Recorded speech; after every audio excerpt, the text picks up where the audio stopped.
Aujourd'hui, on va parler d'un sujet très spécial, très important, que on ne trouve pas ça souvent dans des livres chez des tzadikim, qui sont connus dans la chassidoute ou autre part. C'est un sujet qui a été vraiment, on l'a pas trouvé. C'est un chidouche que Rabbeinu nous a dévoilé.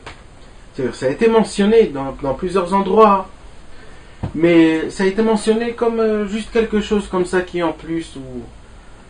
Mais Rabbeinu, il a fait de cette chose-là quelque chose d'important. Il a fait de ça vraiment une avodat Hashem.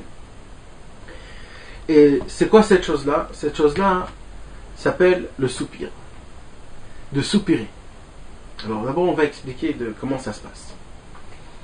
Rabbi Nachman de Breslev, il nous explique dans la Torah 8. Il nous explique comment ça marche le soupir, même matériellement. Alors, normalement, comment ça se passe? Ça se passe que l'homme, il a sa respiration, la respiration normale. Quand il respire, il expire, il respire et il expire. Kaviachol, on a notre respiration comme il faut. Mais quand un homme il soupire, il prend une dose 2 fois plus que sa respiration normale. Et Rabbi Nachman il pose la question d'où l'homme il a, c'est-à-dire on n'a pas, c'est pas un puits où on peut toujours puiser, on peut toujours prendre. Nous on croit que c'est comme ça, mais en fait c'est pas comme ça. La respiration c'est quelque chose qui se fait juste au moment même qu'on peut respirer et expirer, respirer, expirer. Mais comment ça se fait que quand un homme il soupire, il prend une dose parce qu'il prend il prend plus que ce qu'il avait besoin et parce que c'est quoi un soupir? Un soupir c'est c'est-à-dire qu'il respire 2 fois plus que il prend une dose 2 fois plus que ce qu'il avait besoin normalement. Alors il nous explique Rabbeinu dans la Torah 8 là-bas. Il nous explique que ce vent-là, c'est un vent de vie. C'est le Ruach Haim, ça s'appelle. Et ce vent de vie, c'est le tzaddik qu'il a. Parce que le tzaddik, il a, Kaviachol, il a la clé de tous les trésors qu'il y a dans le monde supérieur. Il a tous les manques qu'un homme lui manque. Le tzaddik, il a tous les manques. Maintenant, pourquoi un homme, il lui manque des manques? Alors pour ça, il y a plusieurs raisons. C'est ou alors à cause des péchés que nous-mêmes, on s'est trahi, nous-mêmes on a perdu notre propre clé à nous pour nos problèmes. Ou alors, c'est nous-mêmes qu'on se fait un voile des fois, c'est-à-dire que l'abondance de Dieu descend, mais c'est nous-mêmes qu'on se fait le voile et qu'on n'arrive pas à cause de ça de trouver nos manques. Alors il dit Rabbeinu, qu'est-ce qui se passe? Quand un homme il lui manque de manque, c'est alors là où il soupire, même matériellement, d'accord? C'est quand un homme qui lui manque un manque, qui dit c'est là où il soupire. Et pourquoi il soupire? Nous on ne sait pas ça, mais le Rabbi Nachman nous explique. C'est parce qu'en fait on veut appeler le tzaddik. On dit au tzaddik, le tzaddik, on a besoin de toi. Et comment je l'appelle? En soupirant. Parce que quand je soupire, j'ai besoin d'une dose qui est double de ma respiration, c'est-à-dire le soupir. Et pour ça je dois appeler Rabbeinu, parce qu'on a dit que je dois appeler le tzaddik, parce qu'on a dit que tout le ruach, tout le vent, tout le ruach haïm, tout c'est le tzaddik qu'il a. Donc quand je fais une anacha, on dit ça en hébreu, gnicha, quand je soupire, en fait, ce soupir-là, je l'attire du tzaddik de Rabbeinu Akadosh. D'accord? Alors, imaginez-vous maintenant quand c'est dans des choses, des bonnes choses. Quand un homme il soupire parce qu'il a un manque dans la avodat Hashem. Il n'arrive pas à se réveiller le matin tôt. Ou alors il n'arrive pas à se concentrer dans sa prière. Et que cet homme-là, il soupire. Et quand il soupire, en fait, ça veut dire quoi? C'est-à-dire qu'il a un manque. Et il dit, Ribono Shel Olam, c'est quoi mon manque? J'ai besoin d'une vie. J'ai besoin, un manque, c'est comme la mort. Il manque, ça lui manque. C'est un niveau de la mort. Et quand un homme, il a tout ce qu'il a, c'est un niveau de vie. Donc il dit, j'ai besoin de vent, de vitalité. J'ai besoin d'une respiration de vitalité. Alors il soupire, et grâce à ça, le tzaddik lui envoie ce roi Chaim. Et quand il lui envoie ce roi Chaim, Kaviachol, c'est comme si qu'il lui a rendu son manque. C'est pour cela que quand un homme il soupire, il est un petit peu apaisé.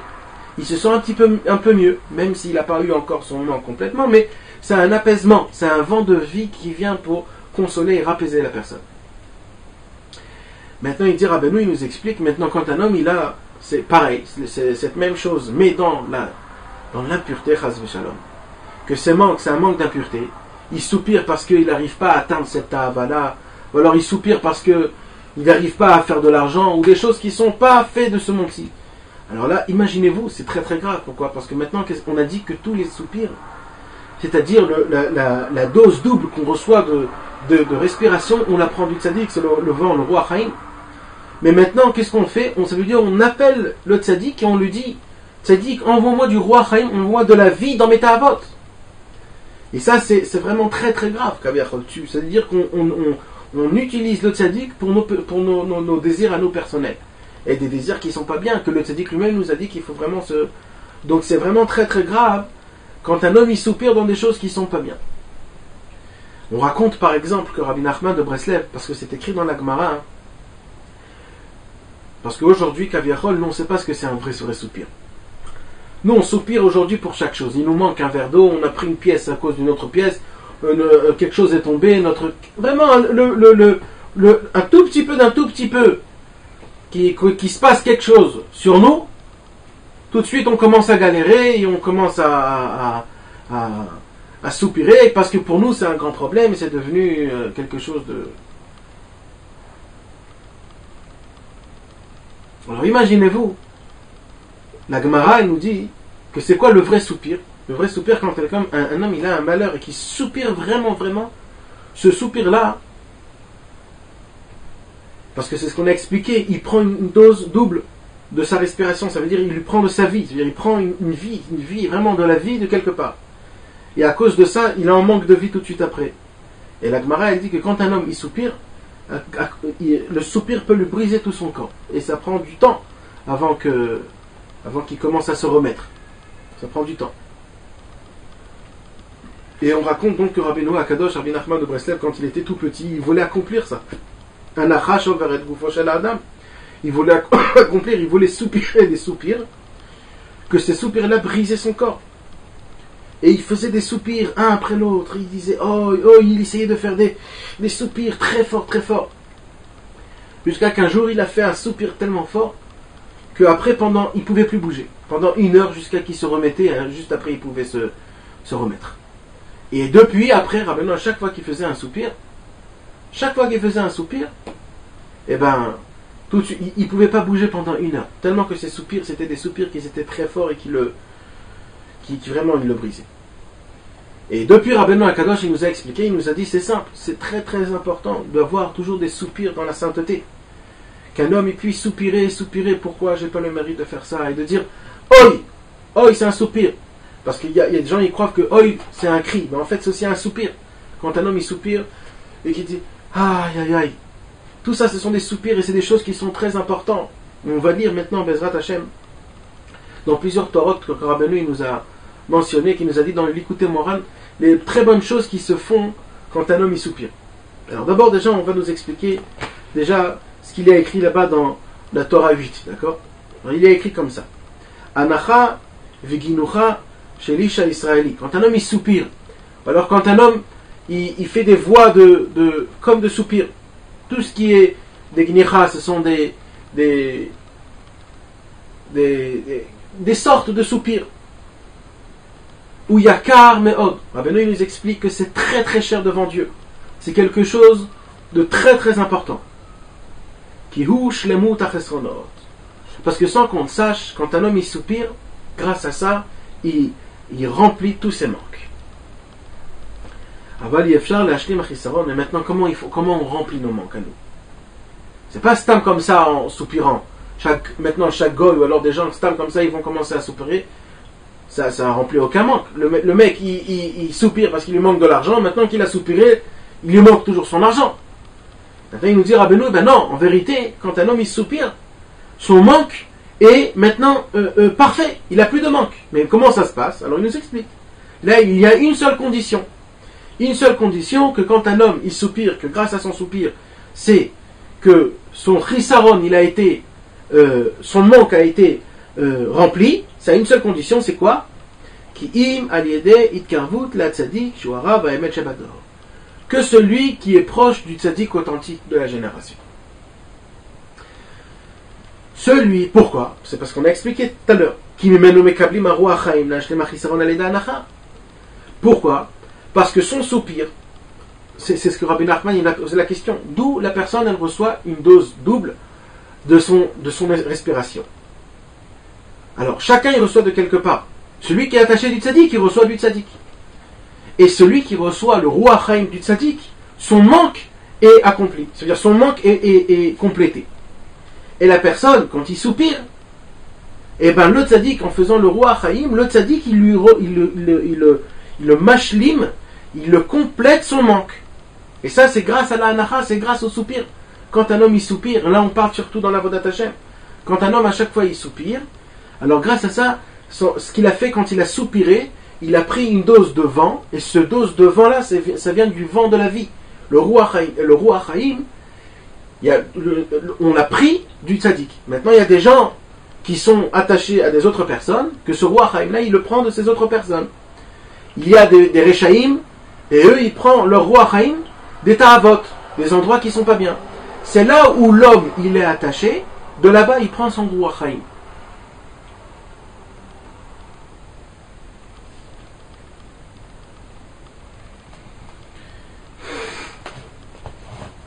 Donc ça c'est une des premières choses déjà qui sont importantes qu'on a dit sur le Inyan, sur le sujet des soupirs.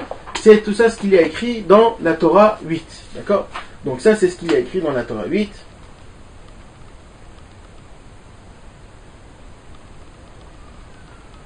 Et pour résumer, on dit comme ça. La première chose qui est essentielle, et que toujours on le répète plusieurs fois, c'est d'abord d'être attaché au tzaddik authentique. Quand on est attaché au tzaddik, on a un lien avec lui. Et c'est quoi notre lien? C'est que on est attaché avec le tzaddik, et quand on a un manque, on prend du tzaddik. Notre Ruach Haïm, notre vent de vie, on le prend du tzaddik. Et quand on soupire, on prend ce Ruach Haïm, c'est le tzaddik qui nous donne ce Ruach Haïm. Et ce Ruach Haïm là, qu'est-ce qu'il nous fait? Ce vent de vie, ce Ruach Haïm là, il nous remplit tous nos manques. Et ça, c'est quand on le fait sincèrement, quand on le fait vraiment l'Eshem Shamaim, quand on en fait pour Dieu, quand on voit Ribono Shel Olam, pourquoi je suis dans l'état avot, pourquoi je suis loin de la Avodat Hashem, pourquoi je ne ressens pas mes prières quand j'étudie, tout ça, et qu'un homme il soupire, alors là, il amène le Ruach Haïm dans les endroits morts, là où il les avait. Parce qu'on a expliqué que tous les manques, c'est comme un niveau de mort, et là où il y a la mort, il faut amener le vent de la vie. Et le vent de la vie, c'est en soupirant. Donc quand un homme, il voit il sent quelque chose, Kaviachol, qui est mort en lui, quand il donne de la tzedaka, il ne ressent pas vivant, quand il prie, il ne se ressent pas vivant, quand chaque chose qu'il essaye de faire, il ne se sent pas vivant comme si que quand il mangeait, ou alors quand il kiffait. Alors là, en soupirant, il amène de la vie, il amène c'est exactement comme par exemple, un homme, il lui manque de l'oxygène. Quand un homme, il lui manque de l'oxygène, il meurt. Ben, c'est exactement pareil. Quand un homme, il a des problèmes dans ses services divins, dans son avodat Hashem, il a des problèmes dans sa prière, il a des problèmes qu'il n'arrive pas à se concentrer, à ressentir. En vérité, c'est un manque d'oxygène. Et nous, ce qu'on doit faire, c'est de ramener de l'oxygène dans ces endroits-là. Et comment on fait ça? En soupirant pour cette chose-là. Mais quand on fait vraiment comme il faut, en soupirant dans ces choses-là, alors grâce à ça, le soupir, c'est comme un tuyau qui met de l'oxygène dans ce service divin, que à cause de ça, grâce à ça, tout de suite, le tzaddik, il va remplir le manque de ce travail. Et grâce à ça, ce manque va être complété, et alors on va avoir une avodat Hashem. Et en vérité, il y avait des grands tzaddikim qu'on les entendait beaucoup soupirer. Beaucoup soupirer. Et c'est un avodat Hashem qui est spécial. Donc ça, c'est ce qui a été écrit, ça c'est une chose qui est importante déjà qu'il faut savoir. Ça c'est la première grade au sujet de la Torah 8 qui nous parle du soupir, de sa qualité.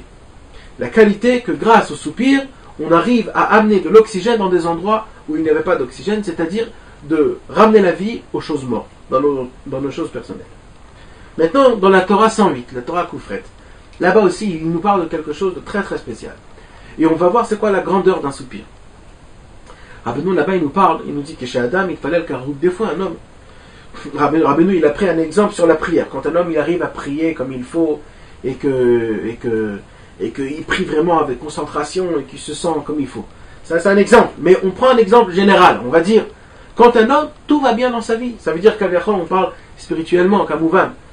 Quand un homme, il arrive à se réveiller à Chatzot, alors il arrive à se tremper au mikvé, de prier comme il faut, à Béminyan, dans son temps, et de mettre les tefilines, d'étudier comme il faut. Il a une période là où c'est bien. Mais qu'est-ce qui se passe d'un coup? Ben, ça, Nofel Madrigato, d'un coup, un jour au lendemain, tout de suite, ou alors en plein milieu de sa prière, ou alors, d'un coup, il tombe de tous ses niveaux. Et d'un coup, il ressent plus rien. Il dit, mais qu'est-ce que je fais ici? Mais je me sens pas du tout dans mon endroit. Et il se sent pas du tout attaché à Dieu, il se sent pas du tout. Il se sent comme si que c'est pas lui-même, c'est pas soi-même, la Avodat Hashem. Ça s'appelle qu'un homme, il a chuté complètement, il a sauté vraiment de tout en haut, il a sauté, il a chuté complètement. Et il dit que ça, des fois ça arrive. Il y a des gens que ça leur arrive. Que des fois, ils sont dans la Avodat Hashem, que tout va bien, et que d'un coup, ils ressentent plus rien. Et ça, c'est une descente qui est énorme. C'est vraiment une descente qui est spéciale, parce qu'on ne voit pas où est la racine, pourquoi l'homme est tombé. Il nous explique, Rabbeinu, qu'en fait, c'est quoi la racine? Ça vient du Bgam de la Emouna. C'est-à-dire, c'est un Bgam de la Emouna, cet homme-là, il a dû se passer, pendant son Avodat Hashem, qu'il a eu un Bgam, il a un petit peu endommagé la Emouna. Si c'est la foi vers le tzaddik, si c'est la foi vers Dieu, ou si c'est envers même soi-même. Il a eu un Bgam d'Emouna, il a moins cru en Dieu, ou alors il s'est posé peut-être des questions sur soi-même même. Parce que Rabbeinu, il nous a appris qu'il faut avoir la Emouna B'Hashem, la Emouna dans les tzaddikim, et la Emouna en moi-même. Qu'à la fin de tout le temps, tout sera bien. Et qu'il faut y croire en soi-même. Qu'on peut toujours arriver, qu'on a toujours de l'espoir, et que ça n'existe pas, qu'on ne peut pas. Et ça se peut qu'un homme, il a été pogam dans la Emouna, c'est-à-dire il ne s'est plus cru si c'est en soi-même, si c'est au tzaddikim, ou alors si c'est à Dieu. Et à cause de ce bgam de Emouna là, nous on croit que c'est rien du tout. Même se poser une toute petite question, alors de mettre, ou alors de se dire, va savoir si.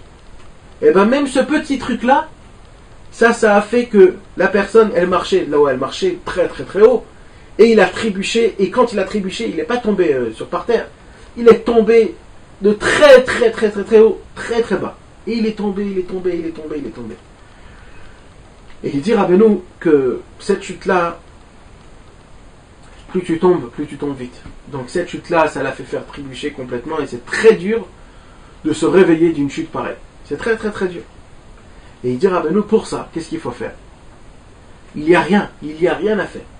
Un homme il peut pleurer, un homme il peut étudier, un homme il peut essayer de se renforcer dans la Emouna. Ça y est, il est déjà tombé.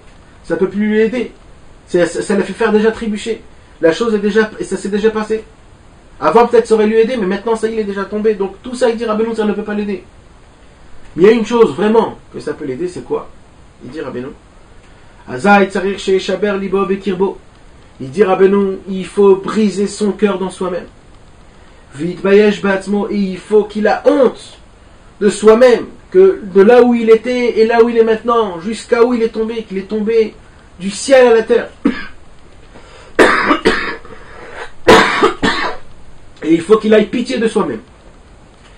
Et surtout, il dit Rabbeinu, tout ça, il doit le faire pour arriver à soupirer vraiment. Parce qu'au moment où il va soupirer un vrai soupir, qui va vraiment il va faire cette péoula de Anacha, de dire aïe aïe aïe aïe aïe, pourquoi je suis arrivé là? De faire un soupir, de dire, c'est un homme, il arrivera à faire ce soupir là après qu'il a d'abord brisé son cœur, parce que ce soupir là il doit arriver comme on a dit d'abord. D'abord il faut qu'il brise son cœur dans soi-même, parce que s'il ne brise pas son cœur sur soi-même, après le soupir ne va pas être comme il faut. Et après qu'il a brisé son cœur, il faut qu'il a honte de soi-même, de l'endroit là où il est descendu.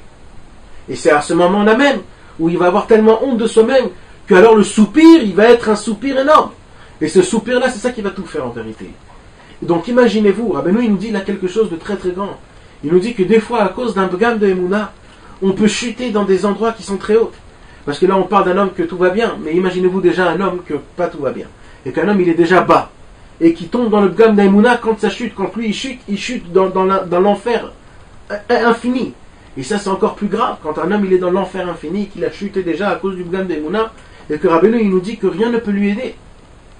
Rien ne peut lui aider, juste du fait qu'il pourra comprendre vraiment là où il est. C'est-à-dire en se brisant son cœur et en ayant honte de ce qu'il a fait.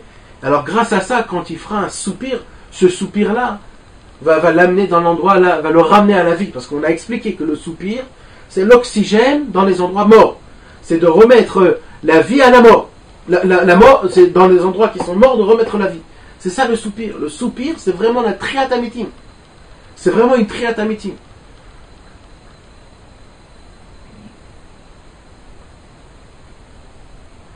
On raconte un jour qu'il y avait des grands chassidés Breslev, des tzadikim, on a vu même Rabbi Israël des fois, que des fois ils étaient fatigués, ou alors ils étaient malades, ou alors ils n'avaient pas la tête, ou c'était très dur pour eux maintenant la voie Hashem, mais ils ne pouvaient pas, c'était pas le moment.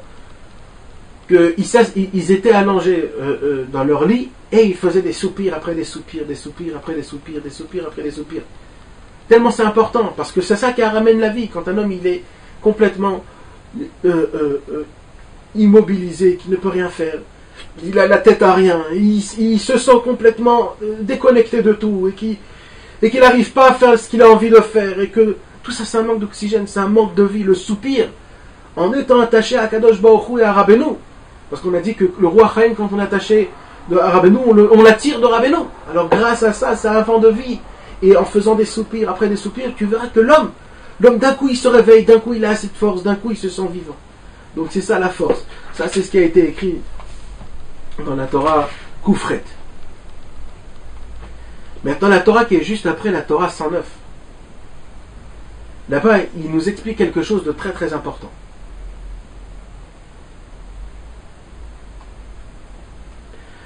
Il nous explique Rabbeinu qu'on est tous dans la Torah 109 comme ça. Il dit Rabbeinu Anacha Dikdusha Yekara Meod. Sachez que un soupir pour la sainteté, c'est quelque chose qui est vraiment très cher. Ça veut dire que c'est quelque chose de très très important, c'est équivalent dans le ciel. Ça vaut beaucoup dans le ciel. Dans le ciel, ça vaut beaucoup. Alors il nous explique Rabbeinu quand un homme, il soupire, parce qu'il en manque de quelque chose de saint, comme ce qu'on a expliqué.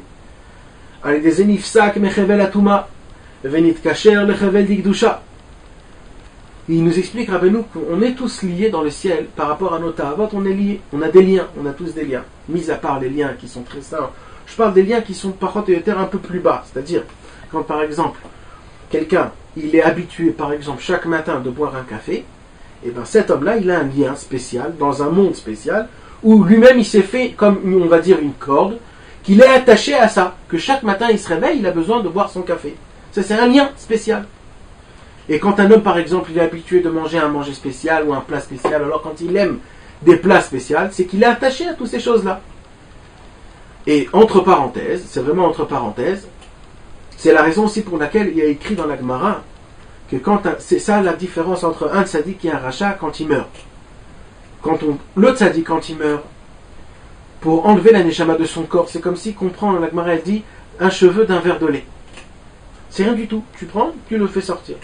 Mais pour faire sortir la neshama d'un rachat, dans ce monde-ci, c'est comme si tu prends du coton qui a été complètement ébarboué et dans des roses avec des pics. Que pour faire sortir ce coton, c'est hyper dur parce qu'il y a des pics qui le prennent de tous les côtés, il faut enlever ça et un petit peu là. Et l'explication c'est quoi?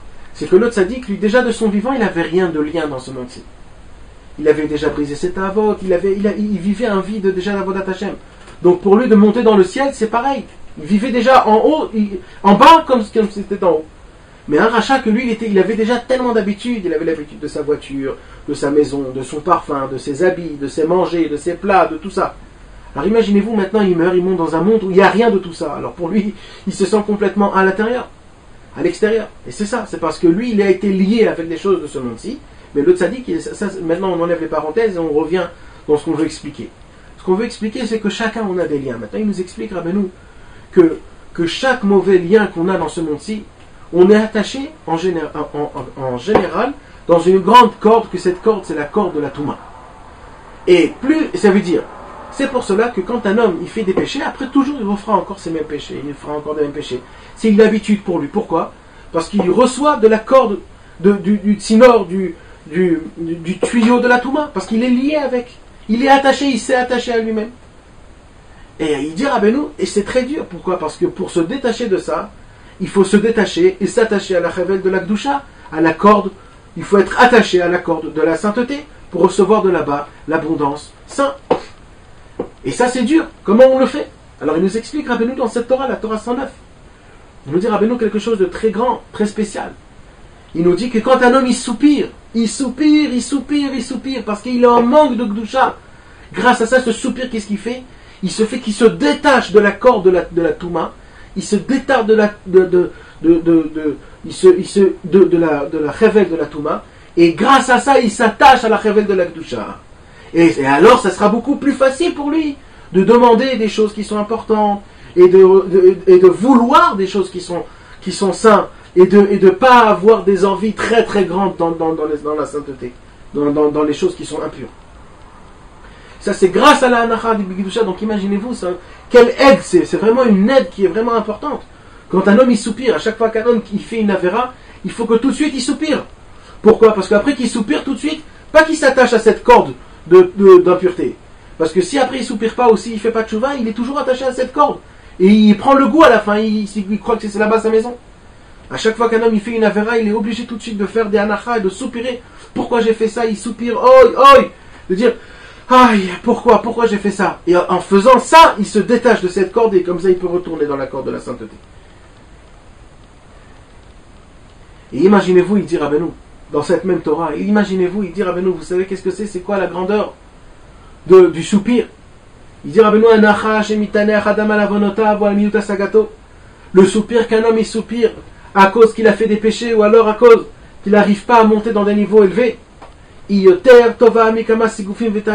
Rabbeinu, elle est beaucoup meilleure que toutes sortes de mortifications et de jeûnes.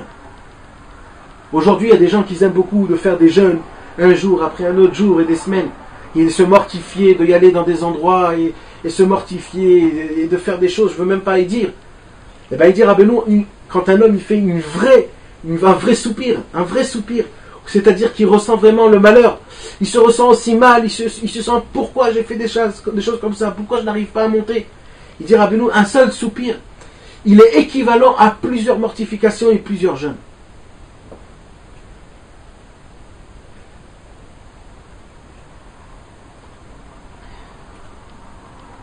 Donc imaginez-vous c'est quoi cette grandeur-là. Et en plus de tout ça, Rabbeinu nous explique encore quelque chose de très très important. Rabbeinu nous explique que le soupir, qu'est-ce qu'il fait en plus de tout ça? Il a une qualité très très spéciale, le soupir.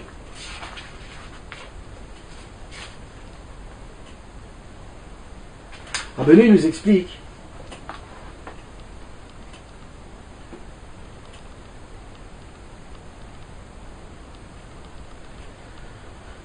que notre corps, il a de l'effronterie contre notre neshama.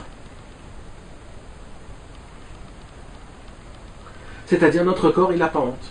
Et il demande de faire des plaisirs comme ça, Regarde cette femme-là, entends cette musique-là, mange ce manger-là, kiffe ça, regarde un film. Il n'a pas honte.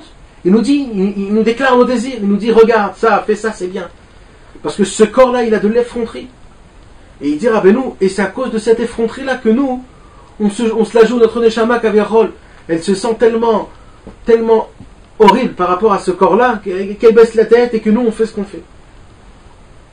Et il dit Rabbeinu qu'on n'a pas le droit de laisser l'effronterie de notre corps nous prendre à nous-mêmes, nous prendre notre conscience. Et il dit Rabbeinu que la seule possibilité pour briser l'effronterie de notre corps, il dit Rabbeinu,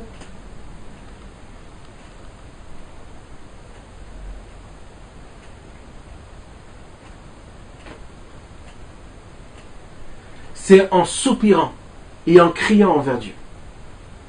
Il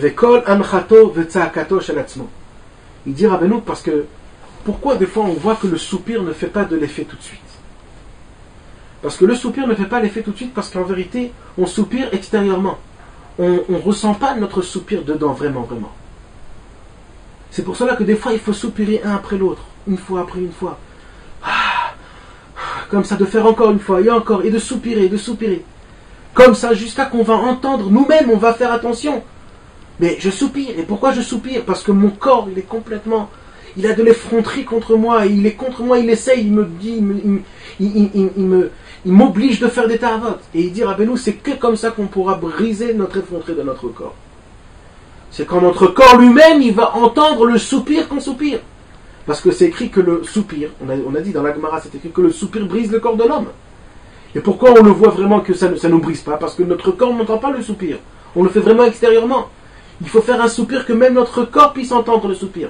Et quand le corps va entendre notre soupir, alors là, notre corps, il va se briser, il aura plus d'effronterie et on aura moins de ta'avot.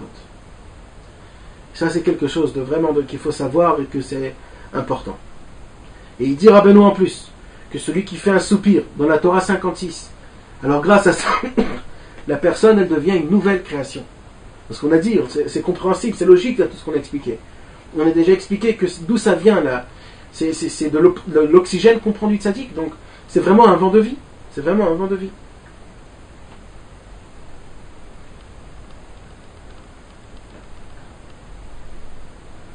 Donc Baruch Hashem, on a parlé d'un sujet qui est vraiment très très important et très spécial. C'est le soupir. Pour résumer, le soupir, c'est quelque chose qu'il faut vraiment l'adapter à nous-mêmes. C'est vraiment, c'est comme un bâton pour quelqu'un qui n'arrive pas à marcher. Ça nous aide vraiment dans la Avodat Hashem. Pour plusieurs sujets. Mais c'est vraiment vital. C'est vraiment vital. Il y avait beaucoup de tzadikim, comme on a expliqué, que quand ils se sentaient vraiment kaviachol, sans envie, sans rien, presque mort kaviachol, que nous-mêmes on se sent comme ça plein de fois on se sent. Et bien la seule chose qu'ils trouvaient à faire, c'était de faire des soupirs, parce que le soupir c'est l'oxygène, c'est le vent de vie, c'est le roi Achaïm. Mais tout ça, c'est une seule condition, d'abord, qu'on est d'abord attaché au tzaddik. C'est pour cela, avant de faire des soupirs, il faut dire Areni Mikasher Atzmi, de s'attacher au tzaddik. Quand tu t'attaches au tzaddik, tous les soupirs que tu fais, tu attires vers toi le vent de vie du tzaddik. Et c'est ce tzaddik-là qui t'envoie ce vent de vie. Et mis à part que ça te détache de toutes les mauvaises choses, et ça t'attache dans les bons endroits, et que ça brise l'affronterie du corps de l'homme, et qu'à cause de ça, la personne, elle fait moins de péché. Et en plus de tout ça, qu'on a dit que le soupir, ça vaut des jeûnes et des mortifications qu'un homme se mortifie. Donc tout ça, en fait, c'est vraiment des conseils qui valent de l'or, que Rabbeinu nous a dévoilés.